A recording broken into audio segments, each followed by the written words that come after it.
जय श्री कृष्ण। आप सभी का हमारे YouTube चैनल पर हार्दिक स्वागत है। आज के इस वीडियो में आप सभी जानेंगे कि साल 2025 में होली की सही तारीख क्या है, इसके मनाए जाने के कारण क्या हैं, होली के दिन किए जाने वाले कुछ खास उपाय जो हमारे दैनिक जीवन के लिए बहुत ही फायदेमंद हैं, और साथ ही जानेंगे इसके शुभ मुहूर्त के बारे में। तो आइए जानते हैं। हिंदू धर्म में होली का विशेष महत्व माना जाता है। फाल्गुन मास की पूर्णिमा तिथि को होलिका दहन का पर्व मनाया जाता है। ज्योतिष के अनुसार होलिका दहन के समय कुछ उपाय करने के बारे में आइए जानते हैं। सबसे पहले कि होलिका की राख भी व्यक्ति की किस्मत जगाने के साथ घर के वास्तु दोष और सकारात्मक ऊर्जा को बनाए रखने में काफ़ी कारगर होता है। तो आइए सबसे पहले जानते हैं ये उपाय कौन से हैं। तो होलिका दहन की राख को आर्थिक स्थिति को मजबूत करने के लिए उपयोग में लाया जाता है।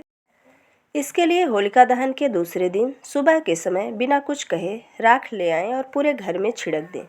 इससे घर के वास्तु दोष सही हो जाते हैं। दूसरा उपाय है रोगों से निजात पाने के लिए। तो अगर घर का कोई सदस्य लंबे समय से बीमार चल रहा है तो इसके लिए होलिका दहन के समय एक पान में एक बतासा और 2 लौंग अर्पित करें। इसके बाद राख ठंडी होने के बाद थोड़ी सी ले आएं और रोगी के शरीर में लगा दें। एक अन्य उपाय है राहु केतु दोष के लिए। तो अगर कुंडली में राहु और केतु की स्थिति खराब होने के कारण कोई परेशानी का सामना करना पड़ रहा है तो होलिका दहन की थोड़ी सी भस्म लेकर एक लोटे के जल में डाल दें। इसके बाद शिवलिंग में अर्पित करें। नज़र दोष निवारण के लिए होलिका दहन में एक पान का पत्ता और 2 लौंग एक बतासा रखकर अर्पित कर दें। इसके बाद इसकी राख लाकर एक चांदी या फिर तांबे के ताबीज़ लेकर गले में पहन लें।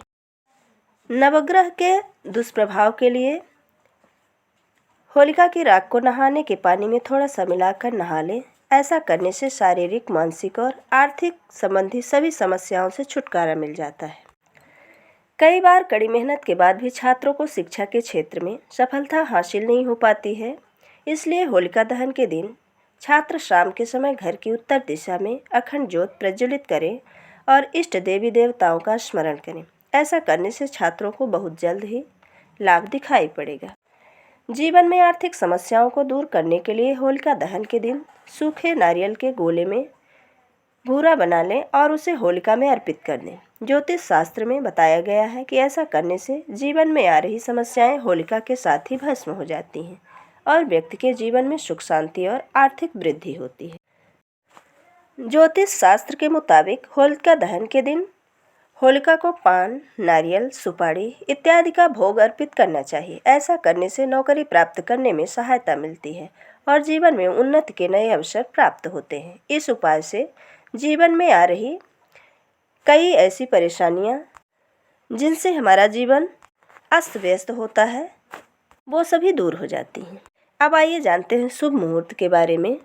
तो होली के 8 दिन पहले ही होलाष्टक प्रारंभ हो जाता है, जो कि साल 2025 में 7 मार्च दिन शुक्रवार से प्रारंभ हो रहा है और 13 मार्च गुरुवार को समाप्त हो रहा है।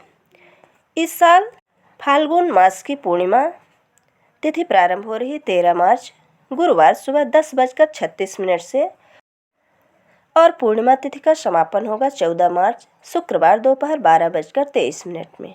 पूर्णिमा तिथि का व्रत रखा जाएगा 13 मार्च गुरुवार और इसी दिन होलिका दहन होगा और 14 मार्च शुक्रवार को स्नान दान और रंग वाली होली खेली जाएगी। इस बार पूर्णिमा तिथि पर भद्रा का प्रभाव भी रहेगा। तो भद्रा का समय है 13 मार्च गुरुवार सुबह 10:35 से रात 11:26। अब आइए जानते हैं होलिका दहन के शुभ मुहूर्त के बारे में। तो 13 मार्च गुरुवार को रात 11:26 से लेकर 12:30 तक होलिका दहन का शुभ मुहूर्त रहेगा। इसी शुभ मुहूर्त में ही होलिका दहन करना चाहिए। इस दिन चंद्रग्रहण भी पड़ने वाला है। तो साल 2025 का ये पूर्ण चंद्रग्रहण माना जाएगा, लेकिन चंद्रग्रहण दिन में पड़ने के कारण इसका प्रभाव अपने भारत में नहीं रहेगा। जिसकी वजह से पूजा पाठ में कोई भी व्यवधान नहीं रहेगा। चंद्र ग्रहण का समय है 14 मार्च दिन में 9:29 से लेकर दोपहर 3:29 तक। अब आइए जानते हैं कि क्यों मनाया जाता है ये होली का त्यौहार। तो रंगों का त्यौहार काफ़ी उल्लास भरा त्यौहार है। इस त्यौहार को बुराई पर अच्छाई की जीत के रूप में मनाया जाता है। एक तरफ से कहा जाए तो लोग होली के दिन सारे गिले शिकवे भूलकर करीब आ जाते हैं और जश्न मनाते हैं। पौराणिक कथा के मुताबिक हिरण्यकश्यप नाम का एक असुर राजा था। उसे ब्रह्मा से वरदान मिला था कि उसे न देवता, न दानव, न इंसान, न जानवर, न अस्त्र, न शस्त्र, न घर के अंदर, न घर के बाहर, न धरती पर, न आकाश में और न दिन में, न रात में किसी भी प्रकार से नहीं मारा जा सकता। इस वरदान से वह घमंडी हो गया था और वह भगवान विष्णु से अपने भाई की मौत का बदला लेना चाहता था। हिरण्यकश्यप का पुत्र प्रहलाद भगवान विष्णु के परम भक्त थे। हिरण्यकश्यप अपने पुत्र प्रहलाद को भगवान विष्णु की भक्ति से दूर रखने का प्रयास किया करता था, लेकिन वह सफल नहीं हो सका। तो वह अपने पुत्र की हत्या करने की ठाना। उसने अपनी बहन होलिका को साथ मिलाया और अपने पुत्र को मौत के घाट में उतारने की सोचने लगा। होलिका को भगवान शिव से एक वरदान मिला था, जिसमें उसे एक ऐसा वस्त्र मिला था कि वह जब तक उस वस्त्र को अपने शरीर पर रखेगी उसे कोई जला नहीं सकता। हिरण्यकश्यप के कहने पर वह प्रहलाद को गोद में लेकर आग में बैठ गई।